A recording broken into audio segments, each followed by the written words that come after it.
ভাইয়া, আমার ব্যথা লাগছে, হাতটা সরাও। কিসের ব্যথা লাগছে? আমি তো কিছুই করিনি। ওখানে কেউ হাত দেয় নাকি? তোমার আঙুল অনেক মোটা। এতটুকুতেই ব্যথা পাচ্ছিস?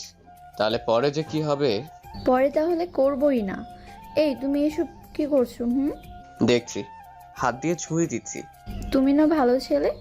রাফসান মেঘার থেকে সরে আসে। মেঘা রাফসানের দিকে তাকিয়ে থাকে। মেঘা কিছু বলতে পারছে না। রাফসান দূরে দাঁড়িয়ে মেঘাকে দেখতে থাকে। রাফসান মেঘাকে কোলে তুলে রুমে নিয়ে এসেছিল। মেঘা রাফসানের গলা জড়িয়ে ধরে আছে। রাফসান মেঘাকে কোলে নিয়ে সবার সামনে থেকে নিয়ে আসে। আনবেই বা না কেন? সবার সামনে এমনভাবে পড়ে গিয়েছিল মেঘা, কেউ আসার আগে রাফসান দৌড়ে এগিয়ে আসে। মেঘা অবাক হয়ে কেবল রাফসানের দিকে তাকিয়ে থাকে। ভিড়ের মধ্যে সবার থেকে রাফসানের চোখে মেঘাকে নিয়ে টেনশন করতে দেখে সবাই। এমন না যে মেঘাকে নিয়ে সবাই ভাবে না, আসলে সবাই মেঘাকে নিয়ে অনেক চিন্তা করে, কিন্তু তার থেকে বেশি রাফসান মেঘাকে নিয়ে চিন্তা করে। রাফসান মেঘাকে তার রুমে এনে বিছানায় শুয়ে দেয়। মেঘার মুখের দিকে তাকিয়ে বলে, কোথায় লাগছে তোর? অনেক বেশি লাগছে? আচ্ছা, চিন্তা করিস না, আমি মেডিসিন এনে দেব। ঠিকভাবে চলতে পারিস না? তো শাড়ি পরতে কে বলেছে? কি করব, কাজিনরা সবাই শাড়ি পরছিল, আমিও পরলাম শখে। লাগেনি তেমন। তোমারও তো চিন্তা করতে হবে না। এই একটু কোমরে লাগছে আর হাঁটুর ওপরে। কই দেখি কোথায় লাগছে। রাফসান কথাটা বলেই মেঘার কোমরে হাত দিয়ে দেখতে থাকে। মেঘাকে কেউ কখনো কোমরে স্পর্শ করেনি।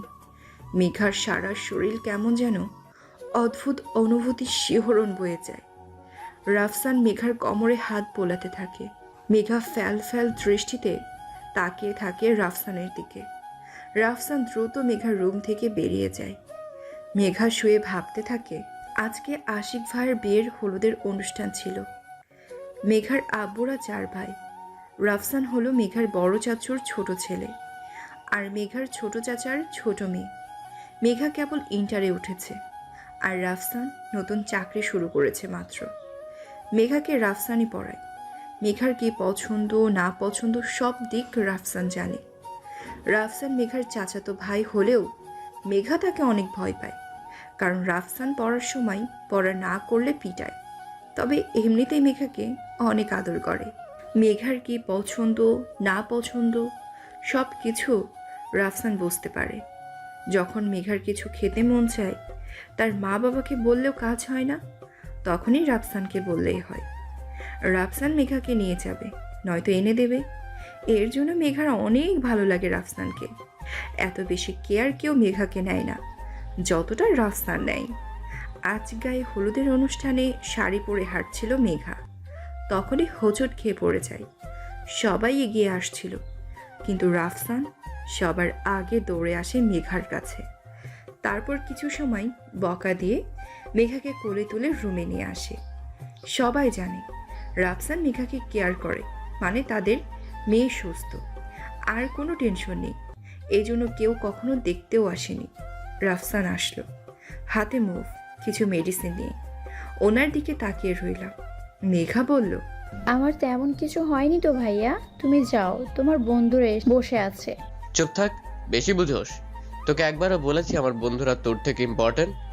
আর লাগছে না মানে কি? শাড়িটা সরা। শাড়ি মানে? দাঁড়া, আমিই সরাচ্ছি। কথাটা বলে রাফসান মেঘার গায়ের অর্ধেকটা শাড়ি টেনে খুলে নিল। মেঘা হা করে রাফসানের দিকে তাকিয়ে আছে। রাফসান মেঘার দিকে তাকাচ্ছেই না। রাফসান তার হাতের মলম নিয়ে মেঘার পিঠের এক পাশ থেকে শুরু করে বুকের কিছুটা নিচ সহ আস্তে করে টানতে শুরু করলো কোমর অবধি। মেঘা আহ বলে মৃদু শব্দ করল।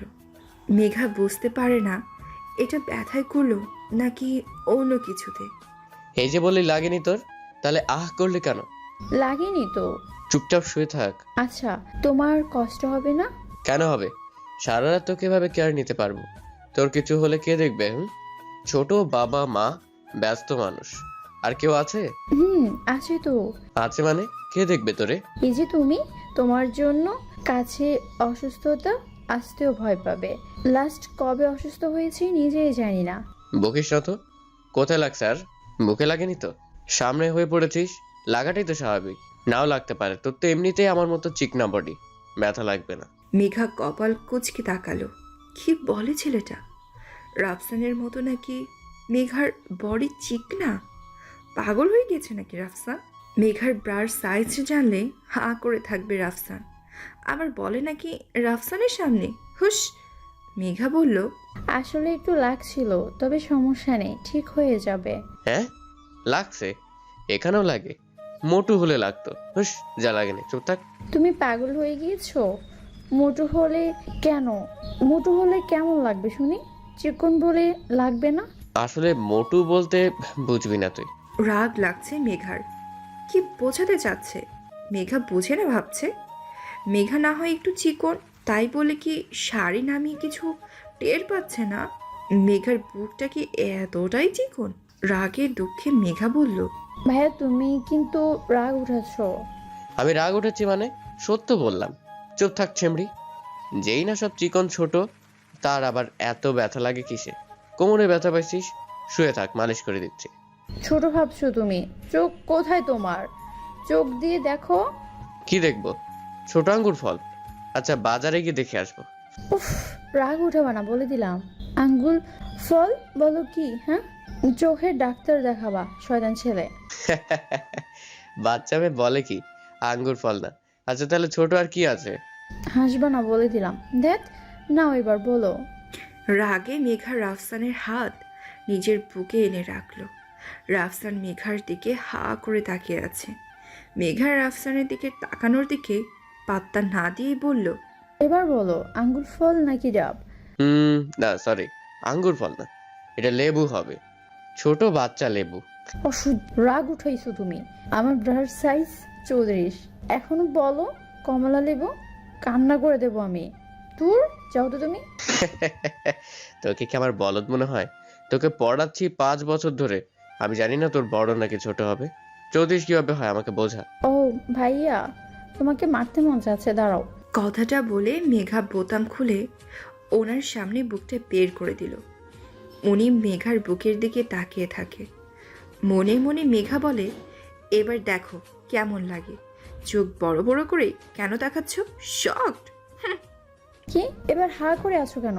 শকড হইছো না? বাচ্চা লাগে? আঙ্গুল ফল তাই না? আমি ধরবো? হ্যাঁ, দেখো দেখো, ঢং করছে এখন। কথাটা বলার সাথে সাথেই রাফসান মেঘার বুকে হাত দিল। দুইটা আস্তে করে চাপতে শুরু করলো। মেঘা কেঁপে ওঠে। হায় হায়, এইটা কি করছে মেঘা? রাগে পড়ে মেঘা নিজের সর্বস্ব ওনার সামনে উন্মুক্ত করে দিয়েছে। কিন্তু এত আদর কখনো মেঘা পায়নি। রাফসান বলল, কোথায় লাগছে তোর? ওখানেই লাগছে, যা ধরে আছো। বুটোতে আগেই পড়ছে। আচ্ছা তাহলে চুপচাপ শুয়ে থাক। রাফসান আস্তে আস্তে চাপতে থাকলো। মেঘা আবেশে চোখ বন্ধ করে নিল। রাফসান আলতো করে চারপাশ স্পর্শ করতে থাকে। এভাবে কতক্ষণ ছিল দুজন জানে না। হঠাৎ মেঘা অনুভব করলো অন্যরকম আদর। চোখ মেলে দেখল রাফসান মেঘার বুকের সারা অংশ ঠোঁট দিয়ে চুমু খাচ্ছে। এটা কি করছো ভাইয়া? রাফসান সাথে সাথেই মেঘাকে ছেড়ে দিল। এক প্রকার দৌড়ে মেঘার রুম থেকে বেরিয়ে যায়। এটা কি হলো? হঠাৎ রাফসান কোথায় গেল? মেঘা কি করলো? মেঘা তাড়াতাড়ি কাপড়গুলো ঠিক করে নেয়। তারপর নিচে এসে দেখে সব কিছু স্বাভাবিক, কিন্তু রাফসান নেই। গেল কোথায় সে? আজব তো, এত আদর করে লাপাত্তা। মেঘা বড় মাকে জিজ্ঞেস করে। তিনি বলে রাফসান নাকি বলে গিয়েছে বাইরে কাজ আছে, কবে বা কখন ফিরবে জানে না। মেঘা বোকার মতো দরজার দিকে তাকিয়ে আছে। এইটা কি হলো? মেঘা কি এমন করলো? তবে রাফসান ভয় পেয়েছে, কিন্তু কেন? কিসের ভয় পাবে? মেঘা কি এমন করেছে? মেঘার কান্না পাচ্ছে। হঠাৎ করে কি হলো রাফসানের? মেঘা কিছুই বুঝতে পারছে না। 2 দিন হলো রাফসানের পাত্তা নেই। 2 দিন পর বিকেলে বাড়িতে এসেছে রাফসান। রাফসানের মুখ শুকনো। মেঘা বোঝে না সেদিন কি হয়েছিল রাফসানের। মেঘা 2 দিন ঠিকভাবে যে কিভাবে কাটিয়েছে সেটা নিজেই জানে না। পাগল পাগল মনে হয়েছে মেঘার। কিন্তু কেন? রাফসানের মিসিং, মেঘার এত পরিবর্তন কেন? তবে কি মেঘা রাফসানকে ভালোবেসে ফেলেছে? মেঘা রাফসানের সামনে আসে। কেমন আছো ভাইয়া? আমাকে না বলে কোথায় গিয়েছিলে? একটু কাজ ছিল। আমাকে মেঘাকে আর কিছু বলার সুযোগ না দিয়ে রাফসান মেঘার সামনে থেকে চলে যায়। কি হচ্ছে কি? সবার সাথে রাফসান কথা বলছে, অথচ মেঘার সামনে মেঘার সাথে মাথা নিচু করে চলে যাচ্ছে। মেঘার রাফসানের সাথে ইগনোর সহ্য হচ্ছে না। কি করেছে মেঘা? সেদিন রাতে মেঘা প্রশ্নটা করেছিল বলে ভুল হয়েছিল। ধুর, নিজেকে শাস্তি দেবে ওই ভুলের জন্য। দেখে রাফসান মেঘাকে কিভাবে ইগনোর করে। মেঘা মনে মনে কথাগুলো বলে। রাতে খাবার খেতে বসেছে বাড়ির সবাই। মেঘা রাফসানের দিকে তাকাচ্ছে। রাফসান পাত্তাই দিচ্ছে না। গ্লাসের গ্লাস হাতে নিল মেঘা। তার গায়ে যত জোর ছিল সবটা দিয়ে চাপ দিল গ্লাসে। সাথে সাথে গ্লাসটা ভেঙে মেঘার হাতে কাঁচ ফুটে যায়। রক্ত বের হওয়া শুরু হয়েছে। সবাই এগিয়ে আসলো মেঘার হাত দেখতে। মেঘার মা বলে, আরে তোমরা বসো, আমাদের রাফসান আসছে না, মেঘাকে সামলে নেবে। সবাই হ্যাঁ হ্যাঁ বলে ওঠে, কিন্তু রাফসান কিচ্ছু বলল না। রাফসান এগিয়ে আসে মেঘার দিকে। মেঘার হাতে রাফসানের রুমাল বেঁধে দিয়ে চলে যায়। মেঘা সবার সামনে আর বসলো না, দৌড়ে ছাদে চলে আসলো। খুব কান্না পাচ্ছে মেঘার। সবার আদরে থাকা মেয়েটা আজকে অনেক একা হয়ে গেছে যেন। মনে হচ্ছে মরে যায়। মেঘা কি তবে ভুল ছিল? মেঘা ভেবেছিল নিজের হাত কাটার পর অন্তত রাফসান কিছু করবে, পাগলামি করবে, কিন্তু করেনি। কান্না করছে মেঘা। ভালো লাগছে না একদম। হঠাৎ অনুভব করলো কে যেন পিছনে এসে দাঁড়িয়েছে। মেঘার হাতে তখনও রক্ত পড়ছে। মেঘা ঘুরে পিছনে তাকাতে দেখে রাফসান। রাফসানকে দেখে মেঘার চোখের পানি বেশি করে ঝরছে। রাফসান মেঘার দিকে হাত বাড়িয়ে প্লেট দিয়ে জোরে একটা তার হাতে টান দেয়। তারপর বলে, আমার জন্য কাটছে, তাই আমিও কাটলাম। কষ্ট দিছি তোকে অনেক, তাই না? আসলে সেদিন অনেক ভয় পেয়ে গিয়েছিলাম। সরি রে পাগলি, আর হবে না এমন। ভয়ে বাড়ি থেকে চলে যায়, ভাবছিলাম তুই সবাইকে বলে দিবি, মান সম্মানের ভয়ে চলে যাই। কিন্তু যখন শুনি তুই কিছু বলিসনি, উল্টো না খেয়ে বসে থাকিস, থাকতে পারিনি আর চলে এসেছি। তুই কি বুঝিস না মেঘা, তোকে কেন এত কেয়ার করি, কেন তোকে দেখে শুনে রাখি, কেন তোর উপর রাগ প্রকাশ করি। ভালোবাসি রে খুব তোকে, অনেক বেশি ভালোবাসি। মাফ করে দে আমাকে। রাফসান কথাগুলো বলে মেঘার দিকে 2 হাত বাড়িয়ে দেয়। মেঘা দৌড়ে যেয়ে রাফসানের বুকে মাথা রাখে। রাফসান মেঘাকে জড়িয়ে ধরে শক্ত করে। মেঘাও জড়িয়ে ধরল। মেঘার বুকটা রাফসানের বুকের সাথে লেপ্টে একাকার। কাঁদতে কাঁদতে মেঘা বলল, ভালোবাসি তোমাকে খুব, প্লিজ ছেড়ে যেও না। কখনো যাব না। বিয়ের কথা বলবো বাসায়, চিন্তা নেই। রুমে চল, তোর হাত কাটছে, ওষুধ দিতে হবে। শুধু ওষুধ দিলে হবে না, সেদিনের মতো আদর করতে হবে, না হলে যাব না। আমার পাগলিটা, চল সব দেবো। কোলে নাও। রাফসান মেঘাকে কোলে তুলে নিল। মেঘা রাফসানের গলা জড়িয়ে ধরে টান সাথে যাচ্ছে।